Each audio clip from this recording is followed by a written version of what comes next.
वरिष्ठ पत्रकार के तौर पर इस वक्त जुड़े हुए हैं। नीरज जी, ये 4 स्टार्स ऑफ डेस्टिनी के नाम से किताब थी, इसे नियमों के मुताबिक समीक्षा के दायरे में रखा गया, मंजूरी नहीं मिली तो ये आज तक छपी नहीं किताब।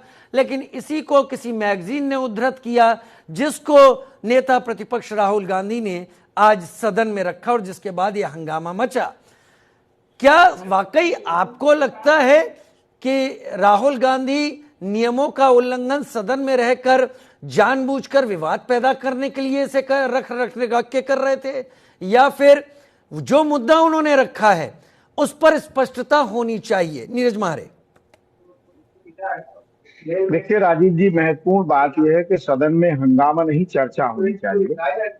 और लोकतंत्र चूंकि शोर से नहीं तर्क से जीवित रहता है, और हंगामा विपक्ष का हथियार भी है, और सरकार बहस से बचती है, भागती भी है निश्चित रूप से। आप ये देख लीजिए कि पिछले 10 से 15 सालों में सदन की कार्य क्षमता 50 से 60% गिरी है, कम हुई है, नीचे गई। सदन ही नहीं चलने देंगे आप। दूसरी बड़ी बात, जो लोग नियम और कायदे कानून की बात कर रहे हैं, क्या भारत के इतिहास में कभी ऐसा हुआ कि एक दिन में 160 सांसदों को निलंबित कर दिया गया हो? सब नियम कहाँ चले गए थे? आपकी बारी आएगी तो आप नियम बताएंगे, और दूसरे की बारी आएगी तब आप चुप बैठ जाएंगे। अपना जब बचाव करना होगा तो 160 सांसदों को आप सस्पेंड कर देंगे। निश्चित रूप से समाजवादी पार्टी के प्रवक्ता ने जो बात कही कि कर्नल सोफिया का अपमान मध्य प्रदेश के मंत्री ने किया, क्या उन्होंने आतंकी की बहन नहीं बताया था? ये भी भारतीय जनता पार्टी बताए। इसके बाद वहां के डिप्टी सीएम ने भी यही कहा था कि प्रधानमंत्री के चरणों में सेनाएं पड़ी हैं। तो मुझे लगता है कि सेना का अपमान जो बार बार भारतीय जनता पार्टी कह रही है कि हम नहीं करते, कांग्रेस करती है, तो ये बताए ये कांग्रेस के नेता थे क्या भारतीय जनता पार्टी के थे?